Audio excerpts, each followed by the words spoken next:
Hook up, navigating the nuances. Hello, language enthusiasts. Today, we're diving into a commonly used but occasionally confusing phrase in English: hook up. By the end of this video, you'll understand the different meanings and contexts of this phrase, ensuring you use it appropriately and confidently. Historically, the term hook up had a literal sense. It meant to connect or attach something, often with a hook or by means of a connection. Example: I need to hook up the speakers to the stereo. Can you help me hook up this trailer to the truck?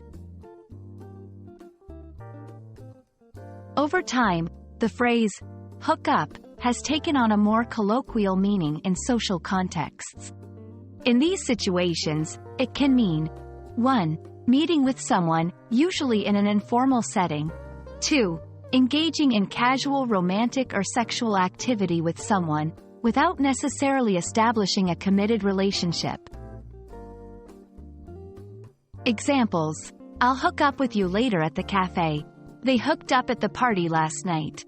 It's essential to understand the context in which the term is used to determine its meaning. Without proper context, the phrase can be ambiguous.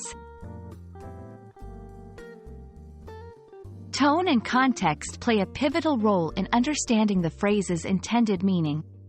When hook up is used to describe a casual encounter, it can be neutral, positive, or negative based on the speaker's tone and the surrounding conversation.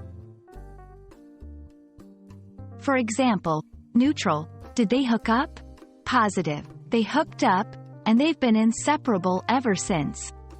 Negative: I can't believe they hooked up, it's so unexpected. Always pay attention to the context in which the phrase is used and the speaker's tone to understand the intended meaning. And there we have it.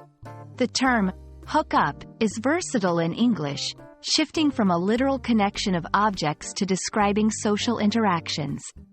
It's crucial to be context-aware when using or interpreting this phrase. We hope this video has clarified the nuances of hook up for you. Stay curious and keep learning.